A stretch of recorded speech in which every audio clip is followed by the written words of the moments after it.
juga infrastruktur pendidikan dan kesehatan. Kalau ini sudah diakselerasi zamannya Pak Budi Sadikin dan juga dari tempatnya Pak Nadiem dengan PUPR yang melakukan pembangunan.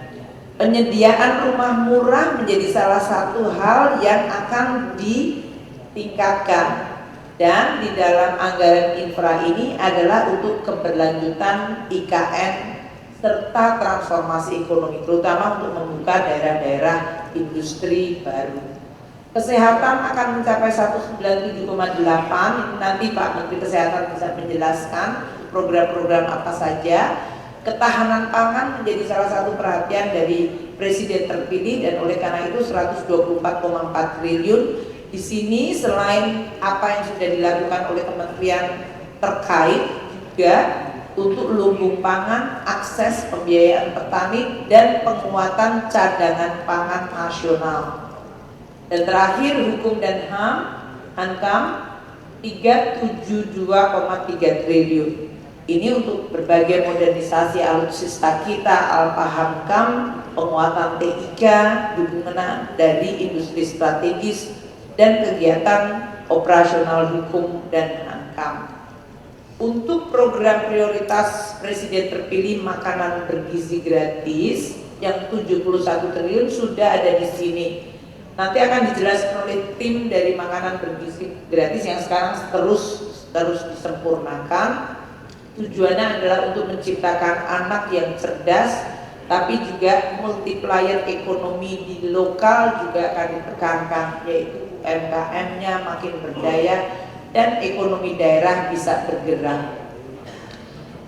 Bapak Presiden terpilih meminta supaya revitalisasi sekolah ditekankan. Kami mengalokasikan 20,3 triliun untuk kualitas pendidikan, terutama bangunan ini, terutama pada bangunan, karena begitu banyak ya bangunan, ada yang rusak berat, menengah, sedang. Jadi ini nanti akan dibuat menjadi prioritas bagi pemerintahan baru, sehingga mereka bisa membuat target rehabilitasi dan perbaikan sekolah. Untuk tahun 2025, 22.000 sekolah umum dan keagamaan. Jadi diharapkan juga menciptakan multiplier, karena ini konstruksinya sederhana, bisa dilakukan oleh perusahaan konstruksi lokal.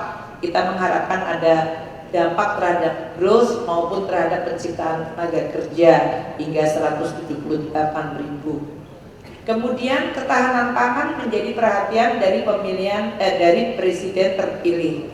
Kita mengalokasikan 124,4 triliun dari mulai sisi praproduksi, produksi, distribusi, pemasaran, hingga di sisi konsumen, yaitu dari sisi makanan bergizi, kartu sembako maupun stabilitas harga. Kalau kita lihat dari praproduksi, dari bantuan alat tangkap, subsidi pupuk, bantuan alat mesin, benih, baik pangan maupun ikan. Dari sisi produksi akan ada 3 food estate, lokasinya di Kalteng, Sumut, dan NTT, dan pencetakan sawah baru.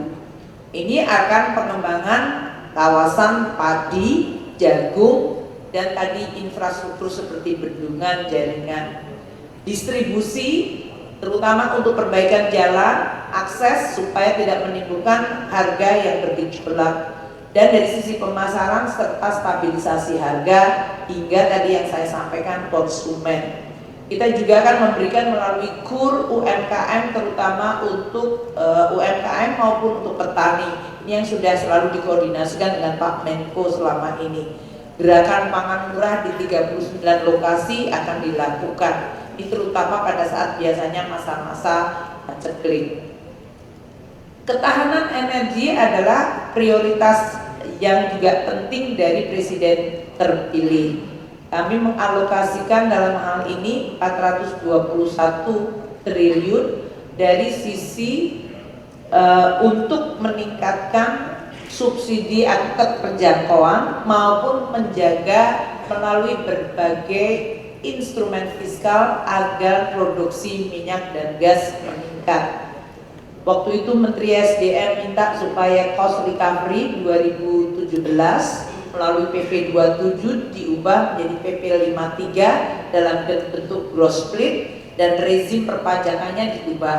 Kami selalu akan mendengar dan berkoordinasi dengan tim dari Kementerian Teknis dan Menko untuk melihat bagaimana instrumen fiskal bisa bekerja dan mendorong berbagai produksi ketahanan energi ini dengan peningkatan lifting minyak dan gas.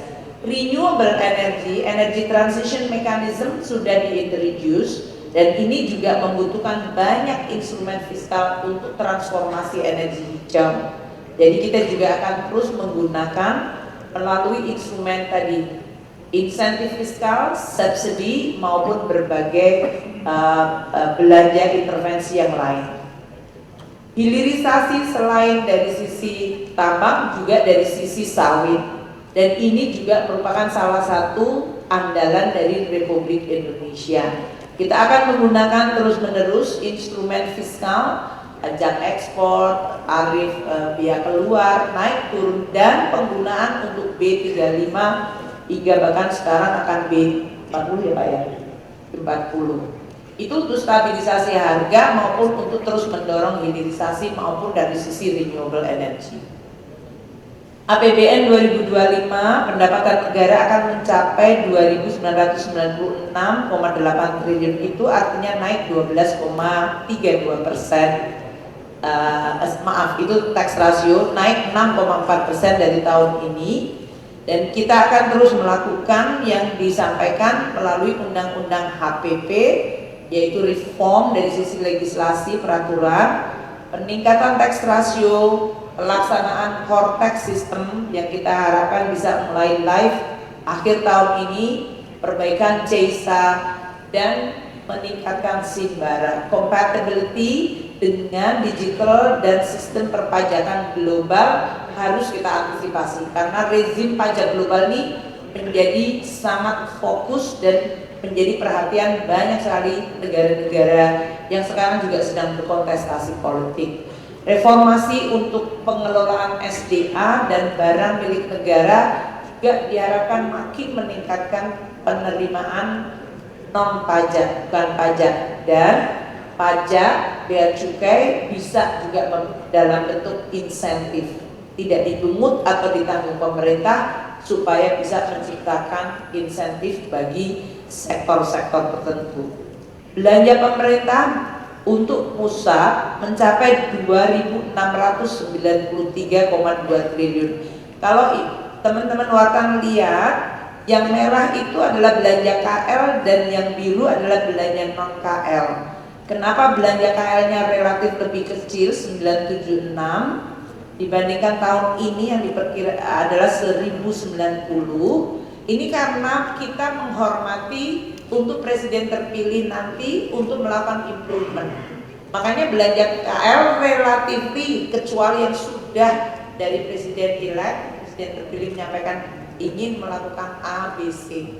Tapi yang lain itu masih di retain di belanja non KL yang makanya angkanya menjadi tinggi, yaitu 1.716,4 triliun. Ini nanti pada bulan Oktober untuk bisa dialokasikan dan biasanya nanti naik pada executing kementerian atau lembaga yang dipilih untuk melakukan tugas tertentu, entah itu makanan bergizi, entah itu hal lain seperti tadi perbaikan sekolah dan hal-hal yang menjadi prioritas dari presiden terpilih.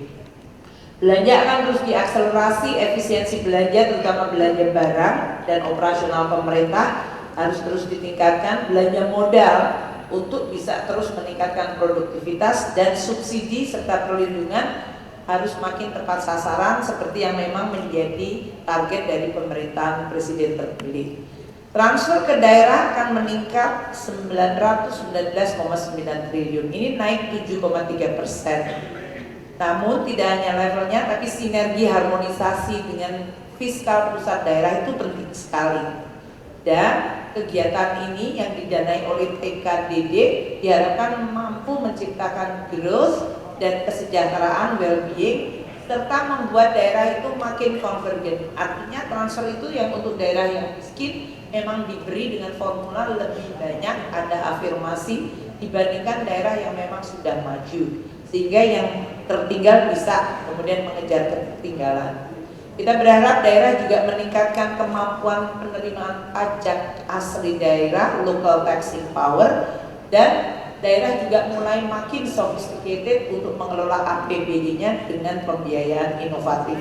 Sehingga mereka tidak 100% tergantung dari transfer saja. Subsidi kompensasi untuk tahun 2025 mencapai 525.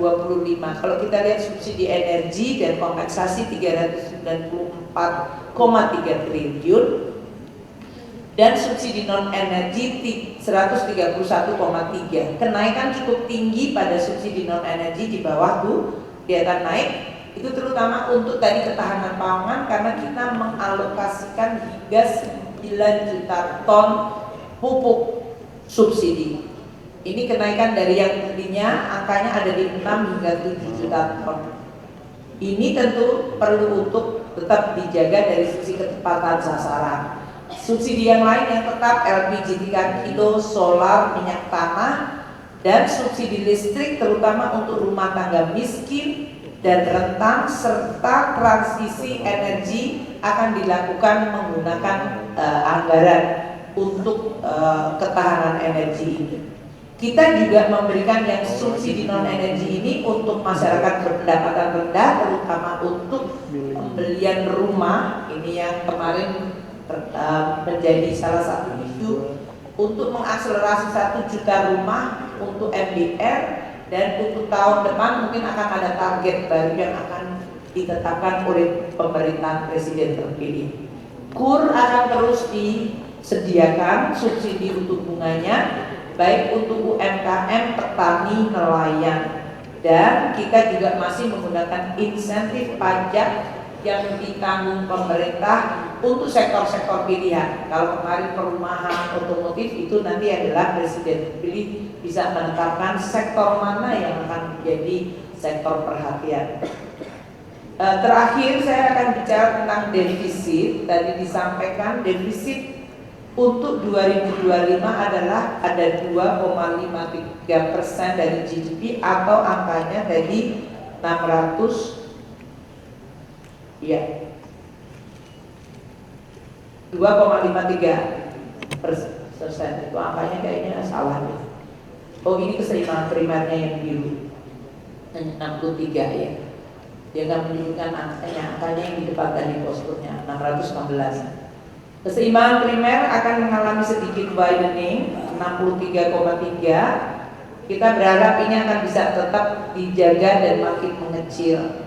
Defisit akan terus dijaga relatif pada level yang aman meskipun kadang bergerak karena situasi ekonomi terus dinamis. Pembiayaan dijaga terus prudent, inovatif, dan produktif. So far kita dalam situasi yang relatif baik di dalam guncangan tadi suku bunga naik, volatilitas exchange rate maupun capital flow, dan kenaikan yield di negara-negara maju. Kita juga menyediakan fiscal buffer seperti yang terjadi turbulensi dari mulai tahun 2022, 2023, dan 2024 ini. Ada fiscal buffer sehingga menyebabkan seolah-olah ekonomi kita relatif stabil walaupun tekanan terasa. Ini tidak membuat kita goyang atau menggelimpang seperti beberapa negara yang mengalami krisis fiskal yang kemudian menimbulkan krisis politik dan sosial. Peranan dari barang milik negara, special mission vehicle, BUMN, sovereign wealth fund seperti INA akan terus ditingkatkan untuk attracting financing yang inovatif tapi tetap prudent, dan pembiayaan akan terus dilakukan untuk beberapa MDR, UMKM, dan UMI. Jadi saya tutup, APBN terus menjaga dan mendukung transisi politik ini secara smooth dan efektif. Kita terus fokus sesuai dengan arahan dari Presiden saat ini dan Presiden terpilih adalah tema keberlanjutan, penguatan, dan akselerasi. APBN adalah instrumen yang merespons berbagai tantangan yang sering muncul baik dalam bentuk shock absorber maupun counter cyclical, dan APBN dijaga kredibel, akuntabel, sehat, serta berkelanjutan. Demikian Pak Menko, terima kasih.